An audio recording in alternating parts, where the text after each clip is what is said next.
Hello fellow human, welcome back to another Dank Doggo r/IDontWorkHereLady videos. So, do you guys mind if a stranger asks you to lend a hand to help them out?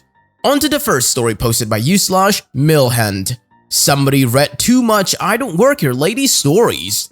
I am quite short, just under 5 feet, and most of the time I'm quite comfortable with my height. But supermarkets are my bane.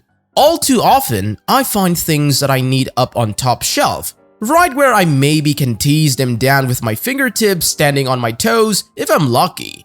So usually I prefer not to risk tipping the whole shelf over and just ask the closest fellow shopper if they will get whatever I need. Never ever had any problems. Those who are busy will just ignore me. Those who have a moment will help. But yesterday, I ran into a man who just had to turn into a huge confrontation. I was looking at a pepper jar, thinking if I can get it down myself or better look for help. He came up right my side and took a similar jar, so before he moved away, I asked if he could get a second jar for me, please. He immediately exploded that I am too dumb and I cannot see that he doesn't work here. He's just shopping like I do. His rant lasted a couple of minutes, insulting me and generally swearing. I was so glad that I finally grew thicker skin. He nearly drove me to tears before I got angry. There was also a heavy dose of stunned, "I can't believe people like this exist outside Reddit stories." Thankfully, another shopper came past us and I turned to her instead, ignoring still ranting man, and asked her if she could get the pepper for me. She did and I thanked her, turning to leave. I think I heard the man choke mid-rant when I was leaving, but I didn't look back. I didn't expect such reaction. I mean, yikes. I've never had anybody freak out when asking for help from tall shelf. Usually tall people can see that somebody just cannot reach. Moving on to the second story by Sewing Samantha. I stole it, but only on Mondays. So, I volunteer for a driving service locally. Few hours per week, I drive the elderly to the doctors and the shops and such. My only responsibility is to bring them from A to B and back, but as it is often very frail, weak, or small people, I go into the shop with them and help them to get the stuff off shelves and such because I want to. It's a small community, a number of people know me in the area, this is fine. Well, I drive on Mondays only. This happened last Saturday when I went to the shops to do my own shopping. A lady I'd not seen before, not a typical Karen look, she looked like a normal woman in her mid-50s, visibly stared at me as I walked past her. I think nothing of this, people are weird sometimes. I go about my shopping, she follows me. I notice because I do a pretty unusual tour through the aisle since I know what I need and where. Near the register, we have walked past at least 3 uniformed shop employees by now. She just jams her cart in front of mine, blocking the way. Karen: "Excuse me? Since you're obviously free, why haven't you offered to help me?" I stare for a good 15 seconds because I don't know what I could possibly help her with. That she thinks I work there doesn't occur to me. I've never worked a day of retail in my life. I'm a journalist, nothing even close to what she is after. Me, with? Karen: "My shopping?" Me, if you need help, I suggest an employee maybe? Karen: "But you are free." Me, I don't work here. Karen: "Obviously not."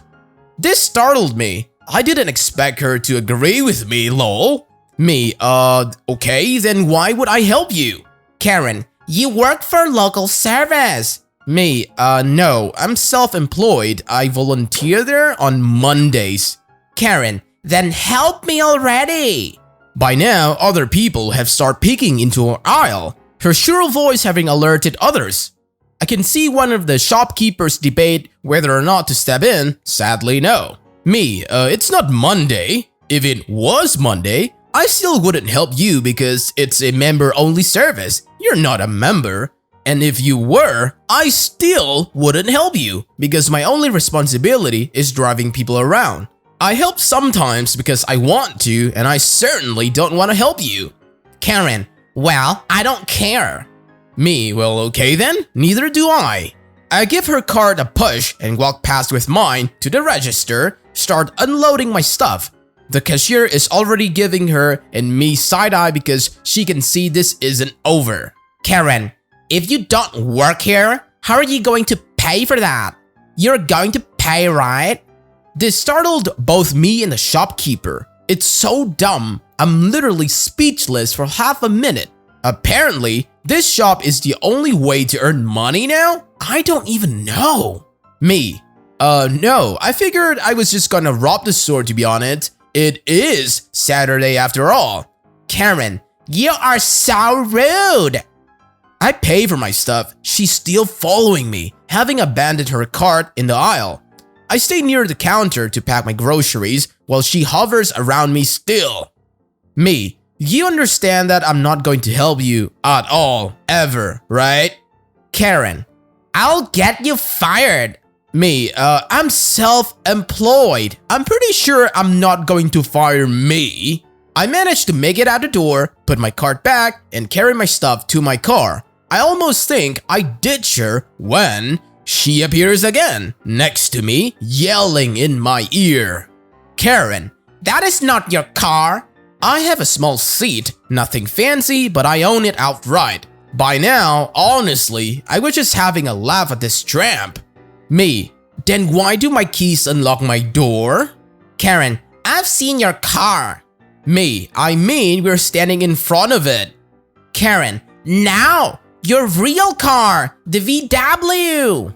It dawns me on what she means. The local service has two brand spanking new giant 7-seater electric cars completely covered with stickers, ads, and so on for the driver's service. Cars are white, stickers orange and green, very distinct. It's tacky AF, but the cars are great for people with limited movement because they are big. How anyone could think a car with all those ads belong to a random person is beyond me, to be honest. Me, well, that is not mine, this is. I just drive it sometimes. Karen, that is illegal. It's not? Me, well, have a great day. By the way, the store has probably put your stuff back by now. She ignores this completely as I get into the car, lowering the window so as to not tempt her to open the door or something. Karen, how did you get this car? Now, I'm a fairly small woman, just over 5 feet, very friendly face, generally quite approachable, but with a loud voice when I try. I tried. Me, I ducking stole it obviously. Murdered the owner as well. Keep yapping and I'll show you where they are buried. With that, I throw the car in gear, absolutely stomp the pedal to the ground and race to the other end of the parking lot. I see her frantically scramble to what I assume to be her car, but by the time she's in it, I've pulled into traffic and pretty much out of her sight. Just for fun, I parked a little down the road for my place next to another, identical seat, same model, same color, very similar license plates, just in case she comes looking. Sadly, she didn't. I didn't see her or her car again. Sad face. I was actually a little nervous that I'd get into trouble with the police or something for yelling that in case she reported me or something, but it seems that she's not that crazy. What a bonkers of a woman! Kudos to you. I found your response to be entertaining. The third story is by Res equals Russ. My wife saw it happen. There's something about the way I look, dress, and act that causes people to assume I work here, wherever I am at the time. It's happened at restaurants a few times, Office Depot more than once, at a fancy resort in Hawaii, but it happens more often at Home Depot. It's become an ongoing joke with me and my wife. I've told her dozens of times about these instances and we're both entertained, but she rarely sees it happen firsthand. Yesterday, we were at a Home Depot picking up plastic storage bins. She and I together, pulling bins off the shelf and loading them into the cart. An older lady approached me. Old lady, excuse me, where did you keep your bug spray? Me, it's in outdoors right over there. Old lady, oh, thank you. Also, I have these little fruit flies in my house. What do you recommend? Me, put a splash of wine in glass, add 2 drops of dish soap, cover the top with saran wrap, poke a couple of holes in the sarin wrap with a toothpick, the bugs will be attracted by the wine, go inside, and will not be able to find their way out. The soap will help them drown and breaking the surface tension on the wine. Already. Oh wow, thank you so much for your help. The whole time my wife stood there like, wow. After the older lady left, my wife told me how amazing it is to see this happen in real life and how quickly I transformed from a customer to an employee. I don't even bother to tell people I don't work here. Well bro, you seriously gonna need a public shirt that says, I don't work here. On to the fourth story by /Fat Dog Nuns. He thought I worked there, I thought he was disabled. I work in construction and sometimes I don't change on my commute home. Anyway, I finished a late shift and it must have been about 7:30 p.m. And I'm waiting on a pretty deserted platform for a train home when a short, bespectacled, porty gentleman waddles over to me and informs me that the machine has taken my money. I thought that maybe he was autistic or suffering some learning disabilities, so I followed him to the vending machine that had swallowed up his money. He asked me what should we do, and since I didn't know, we both started shaking it from side to side until a couple of bags M&Ms fell out. He handed me a pack, which I thought was a nice gesture, and we said our goodbyes. "You helped me way more than the guys up there," was the last thing he said to me. I didn't think much of it and wished him a good evening, and got on my train thinking I had done a good deed. On my way home, I just realized I was wearing the same orange overalls as the railway staff, and he probably wasn't autistic, just genuinely thought I worked there. This is the most wholesome story I've seen today. It's so nice no one is the jerk in the story. On to the fifth story by Miss None to You. I'm not a caretaker, I'm your colleague. This is my sort of inverted I don't work here lady story. This happened in the first few months of my career, starting right out of college. I was a 21 years old woman at the time, doing my darnest as a new engineer in a company that has about 30% of its workforce within 5 years of retirement eligibility. I was being trained on a new materials management / procurement software that the company was rolling out.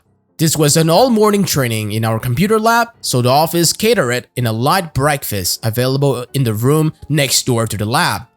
I was early to the training and getting myself set up at a desk when I headed in to get some tea and muffin. Cue the old guy I've never met before. We say good morning and he makes some comment to me about not liking the lid style of the coffee cups. They're the flat ones where you pull the tap back instead of the raised ones with a lip.